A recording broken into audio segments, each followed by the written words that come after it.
All right. Well, so let's talk about a couple of things. And I was going to go through, you guys have all seen the numbers of what everybody did last year. So I'm not going to go over those. What I want to talk about is that Barry Habib published some information this week that last year's numbers for the industry, for MBA application data, that the refinances were down 87% year over year from the previous year. I think we all would agree that, yeah, that's about right.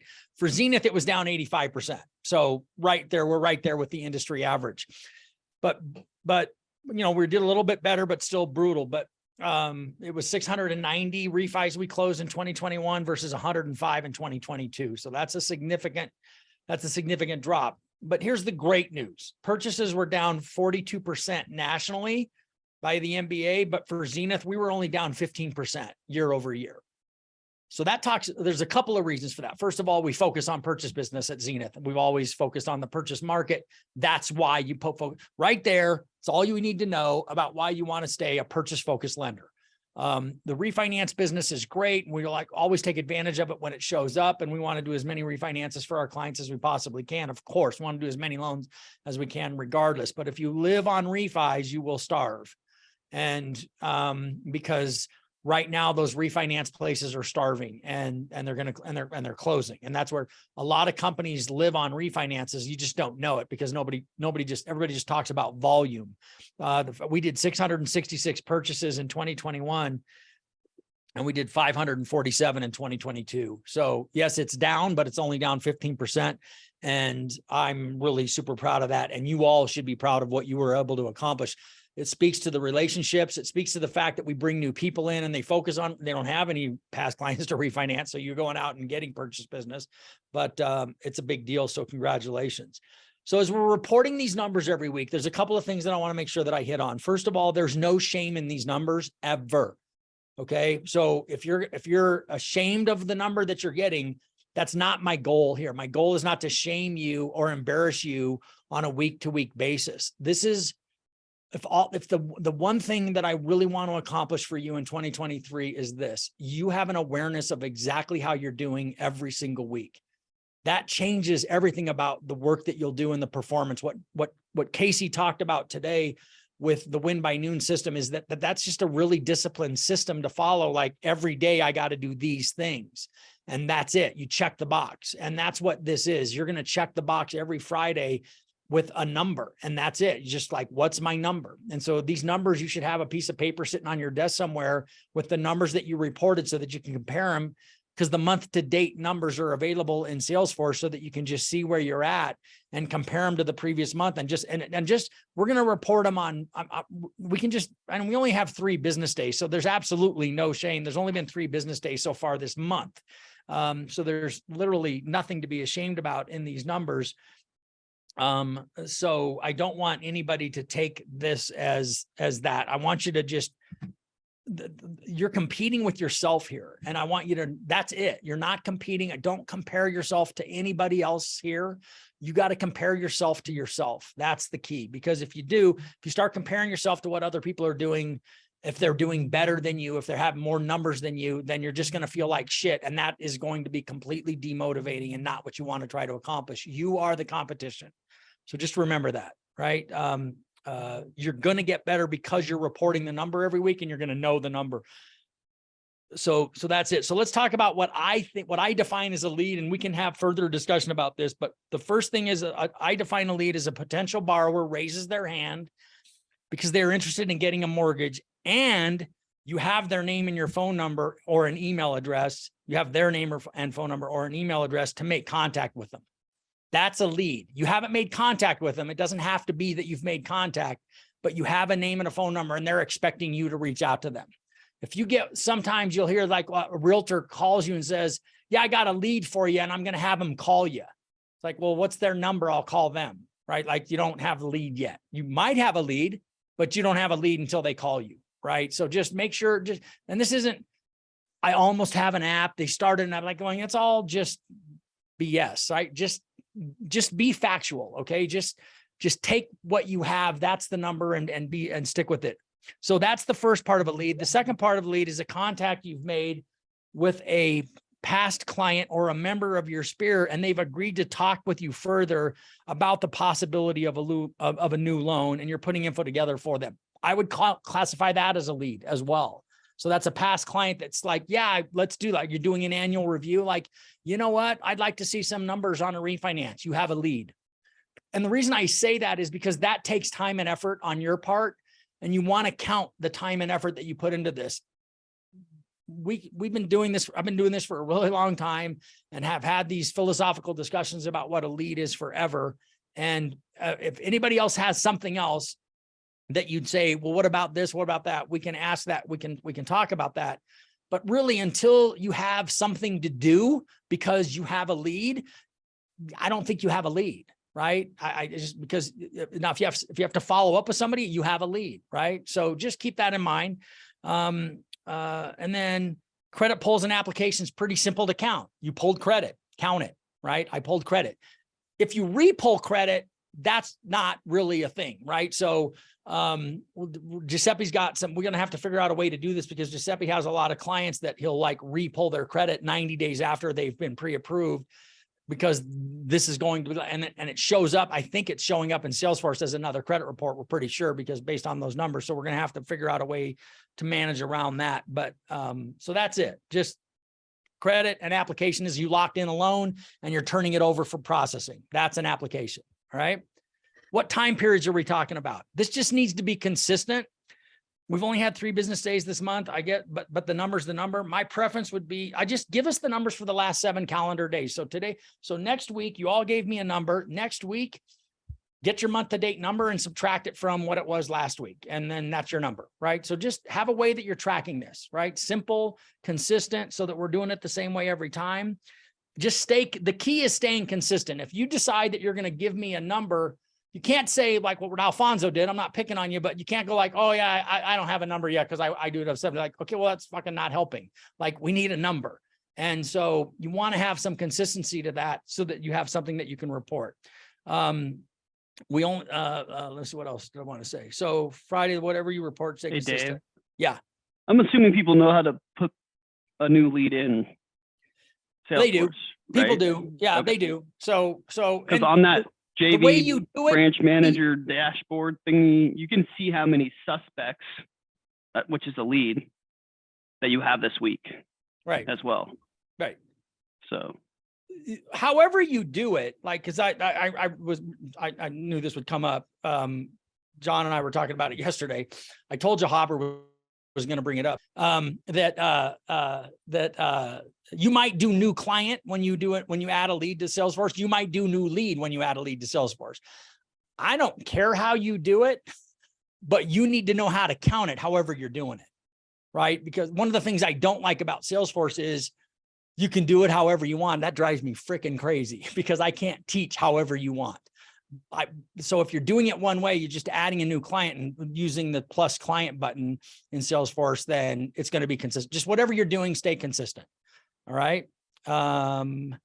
What else? And I guess if you want to count a past client that's ready again, you go to their household and you move them from closed to suspect. Does that make sense? That way, you know, that's how you count your numbers. Thank you. And then, John and I were talking about this yesterday. That's good. Thank you. And then I don't move mine till the opportunity, like create opportunity till I set the goals call. Then I'm like, okay, now I know they want to take the next step.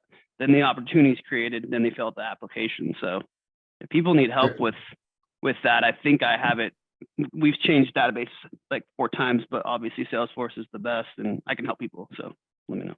Quick question. When you create a new opportunity for a client, for a past client, does that change them automatically back into suspect, or do you have to do that manually? No, wait. When you create an opportunity for a household, does that? I think it skips it and it just goes to prospect. So good job. Because Chris. starting the suspect, sorry, Dave. No, you're good. When you start the suspect, it does the 3-day follow-up task thing as well. So right on. The simple things work. Good job. Thank you. I appreciate you saying. We might have you show people how this works at a later date. Okay. So thank you. I appreciate that. Don't double count anything, right? Don't BS yourself. Okay. Don't BS yourself. I have a story that this is kind of funny. I told this story. I have a question really quick when you say double count, Go ahead. because I would consider someone who raised their hand, say 6 or 8 months ago, and then didn't buy anything, but then has reached back out again and says, hey, I'm ready to get started. I would count that as a new lead. I wouldn't. You can, I wouldn't. And here's why. I have a lead. They raised their hand. They didn't want to move forward. I haven't pulled credit. I haven't done anything. Even if I've pulled credit. So now if 6 months later, like, okay, now I'm ready. If I count it again, I'm just inflating those numbers, and I'm going to make my conversion ratios I think you're going to make your conversion ratios not look as good, Casey, because you're going to convert from lead to applicant. You're going to count 2 leads for one deal, but you only got 1 lead. That's my opinion. Yeah, that makes sense. I'm just looking at, I think there's 2 sides to that, of course, but that definitely makes sense. A big part of this is managing your conversion ratios and then having something so left. So if you're looking at, and that's where that's why having this discussion is really powerful, because if you're looking at somebody else's lead to closing conversion ratio and comparing it to yours, and yours is half of theirs, and you're like, man, why is my conversion ratio so bad? It's like, well, maybe it isn't. How are you counting leads? Right. And if you were counting them that way, because you beat yourself up for that, right? Like going, God, I must suck at conversion. I got to get better at this. It's like, well, no, you shouldn't. You're doing just fine. So that's why having a consistent way that you're counting them is really important. But knowing these numbers is the power in all of this is knowing the numbers, right? The fact that you know them and that you're going to have them, that's where this is great. And about a year ago, I told a story about how this business, there's so much opportunity in this business, and it's such a great business. You can make so much money. You close 1 loan, you make $5,000. You close 2, you make 10. You close 5, you make 25. It's crazy. This is such a crazy, unbelievable business opportunity. And the fact that people don't take it, they don't manage their business like this, where they know their numbers. If I can get all of you to track this every single week for the rest of your life, your business will be immeasurably better, because you're going to always know your numbers. And when you know your numbers, you can work on them, you can improve them, you can make them, you will get better because you're going to track them. It's exactly what Giuseppe did. He's tracking how many calls he makes, and it's like, I want to see if I can make 25 the next time. And like, that's what this is. That's what's going to happen to you, because you're going to know the number. So what I said was, and it really offended somebody and they're not here anymore, but I said, don't be a dipshit loan officer and not know your numbers. Because if you can make $1 million, you guys, you can make $1 million a year doing this. There's not very many professions you can make $1 million or $500,000. There's just not that many. So why wouldn't you be a freak about the numbers for that opportunity? Well, if you're a freak about the numbers, the guys that are the best performers in this industry know those numbers. They just do. And so you want to be one of the best performers in this industry, then know the numbers. That's why this is what we're doing is really powerful. So we'll talk about this. Get freaky, let me know. What's that? If you want to get freaky about the numbers, let me know. We're gonna have you show everybody your tracker. So don't worry, that's coming up. Not today, but we'll be doing that. So fanatical prospecting, you all have a copy. I want you to read chapters 1 through 4 for next week. And then this is what we're going to start talking about on the call. Like, what was your greatest takeaway from what we read? So I'm going through the book myself again. And so 4 chapters, this is like 15 pages. This isn't going to take you an hour to read. It's going to take you maybe 30 minutes. So you got a week, read chapters 1 through 4, and then just be ready to share your biggest takeaway. So that's what we'll talk about in place of the personal professional development conversations going forward, is like, what was your greatest takeaway from fanatical prospecting this week? So many great things to take away from this book. Your Q1 project goals. Thank you. Huge thank you to everybody that put the time in on these, because I'm going to reach out to you guys individually to review them with you to make sure that we're identifying areas. The one key thing I want to make sure of is that there's crystal clear metrics for you, so you have a smart goal in place, rather than, so just what I wrote in the Friday Focus today. I want to lose weight and I want to lose 20 pounds by March 31st are two different kind of, those are two different things. one is vague and difficult to measure and almost impossible to get a good result. And one is specific and you have a deadline, you know what you're trying to do, and you know how you're going to try to do it. So I just want to make sure that for the projects that you listed, that there's some metrics behind them that you can count so that you can check the box and say, I did it, right? Or I didn't do it. And what am I going to do in Q2? So we're going to do this every quarter, but I think it's going to be super powerful. I know it's super powerful because I've already had a couple of conversations with Ryan and Haber about what they have in their goals. And they're like, yeah, you're right. I could do this. I could add that. That's good. Thank you. So it's super powerful that we did this. I really appreciate it. So thank you. So now I just like to have Ryan Pettigrew share what you're doing with real estate agents and the fact that we had lunch yesterday and Ryan was telling me that, what'd you say? You have a meeting every day next week with real estate agents, not really new ones. Yeah, I've had a meeting pretty much every day since like the middle of last week. And the goal is to have a meeting every day through the end of the month, hopefully. Right on. Okay. So just share what you're doing and how you're doing it. And then go ahead and share your screen if you want to pull those goals up. Okay. And, let people know what you're doing. So I'll share my screen in a sec, but I did this very briefly last year and I didn't really do much follow-up for it because it was just like a way for me to like have an excuse to have a meeting with somebody. And this year I was a lot more intentional with it now that I've got more partners, but basically I'm just picking like the top 20 people I like working with. And I'm asking them, hey, do you want to go to coffee? Like I want to talk about your goals and your business planning for the year. Cause really, I want to make sure that we've got a really strong partnership. And at the end of the day, if they're accountable for their goals and they're going to actually do what they say they're going to do, that means more success on our end as well, right? So I just created a really simple kind of like guideline sheet. We'll get to talking and I'm like, hey, I've got some built questions here for us, just so that way I can cover everything that I think, how I can help you and your business. And I've gotten really, really, really strong feedback from it. Everybody has been super receptive and like wanting to do this. And I've had a lot of people like, wow, this is really cool that you're taking the time to do this with all your partners, because like, I've never had a lender do this with me before. And I think it's mainly because, can you guys see my screen okay? Yep. And so I think it's mainly because I dive into not only like, what are your business goals, but we start talking about a lot of personal stuff. And so like, we just talked about like, how was your year last year? Like, what are your goals this year, personal and business? What are your self-care goals? We start talking about things they may not even thought of, like, wow, what did work last year? And like, they're talking about their goals and they don't really even have, some of them don't necessarily have them written down or they don't have specifics for that. So I'm like trying to dig deeper with that. And what's been a really cool, like couple of unintended consequences of this is because we're talking about personal stuff too. We've actually had some like really deep conversations with all the realtors that I'm with. And it's created like a lot of vulnerability, and you can tell like just the look on their face afterwards, they're just super grateful for the conversations that we have. And when I asked this question right here, how can I help? Every single person has said the same exact thing. They're like, Ryan, this is how you can help. Like, I love this shit. Like, these meetings are why like I love working with you.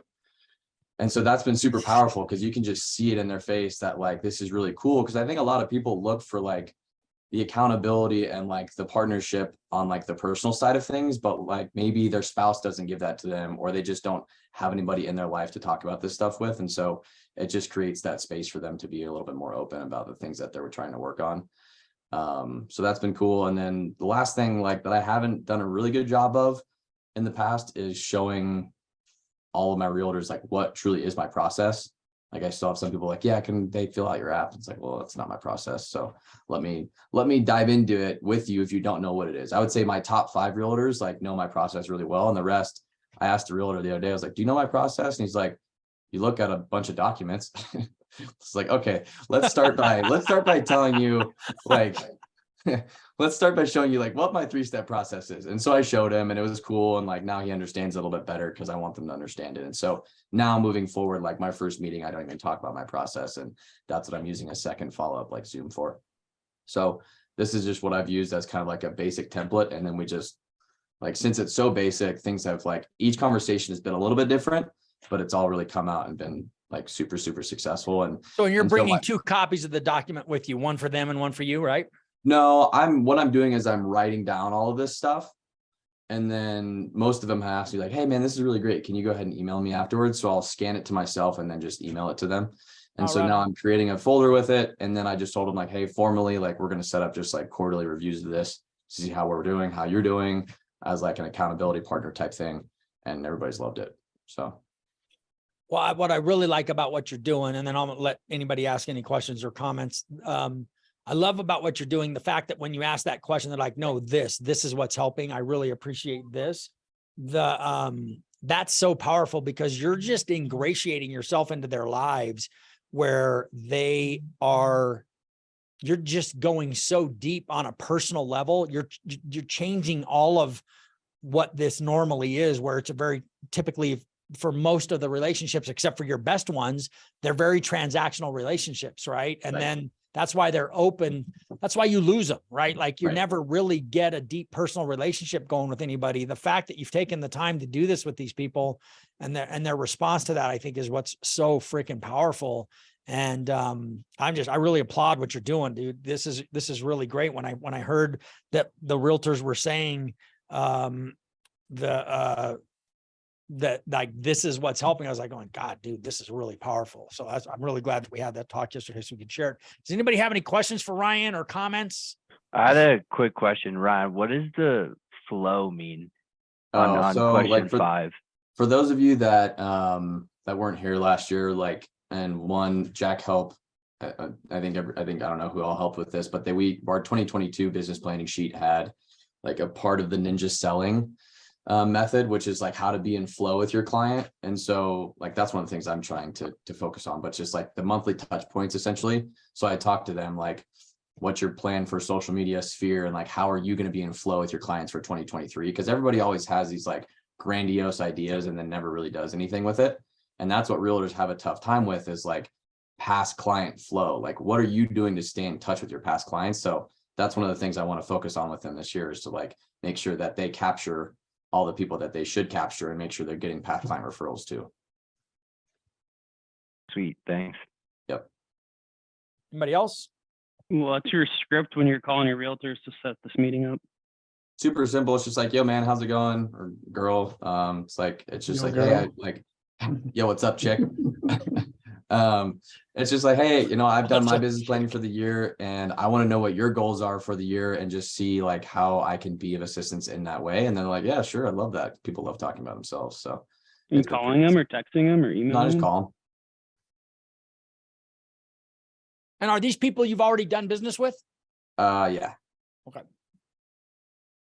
Yeah, starting there for sure. And then, I mean, as I go, like start to create new relationships, I'll probably end up pulling this out like with people, later on this year too for newer stuff, but starting with the relationships I have. Honestly, this would be a great tool for when you first meet with a client or a referral partner. True. And Kind of you're like the high trust building a sales stuff. relationship together. Yeah. I mean, I might start bringing this to all my, to all my meetings, just because of how successful it has been. Like, it's just been, and I think that's the thing, like what we want to know, like about people more. And so without having to talk about like, oh, how many kids do you have? And what do you like to do on the weekends? Like, this is a good way to do that, Yeah, I like send this this. out? I like this for maybe that first meeting. I would be curious to see how that went, because those meetings can be a little awkward, and but if you knew that if you showed up without like going, look, I know you get hit on by a lot of lenders on a regular basis, and what they really want to walk away with is how many leads do you have, and like how much business can I get? But I'm really interested in developing relationships with the people I work with, and this is a tool that I use to do that. Would you mind? Can we go through this together? Yeah. And And just I'm so sure, that and that's the thing, like, once again, people love talking with themselves, and my scripting has been, hey, I want to be the best partner I can for you. And the only way I can do that is have a better understanding about you and your business. and That's a your great life. script right there. That's Yeah. a great fucking line. Everybody should write that down. That's really powerful. Say it again, baby. Play it again, play it again. No, say it again. Oh, I want to be the best partner I can be for you. And the only way that I know how to do that is if I have a better understanding about you and your personal life and your goals for 2023. So if you wouldn't mind, I'd like to go through this stuff with you. Right on. That's powerful. Cool. Ryan, thank you very much. I appreciate First it. job, Ryan. Want to unshare? Yep. Thanks. Thanks. Thanks. This is awesome. And so this is what I'm going to ask people to do every week is that I'm going to hit you up for sharing what you were working on and what is getting you the results that you're looking for. And so I appreciate Ryan. I told him this was yesterday afternoon that he was going to do this. So thanks, man. I appreciate it. And this is great, you guys. This is going to be fun this year. The fact that we have these numbers and you're going to know them is going to be the most powerful thing that you do. So I thank you for doing that. Remember what I said, there's no shame in the number. Do not compare yourself to anybody else. Your competition is you. You have a goal. We did the calculation. So you have a weekly lead goal, a weekly credit pull goal, and a weekly application goal based on the volume that you wanted to do. So that's all that you're comparing yourself to is what were my goals and how did I do? That's it. That's all that matters. All right. So thanks everyone. Let's have an awesome Friday. I'll see you on the call.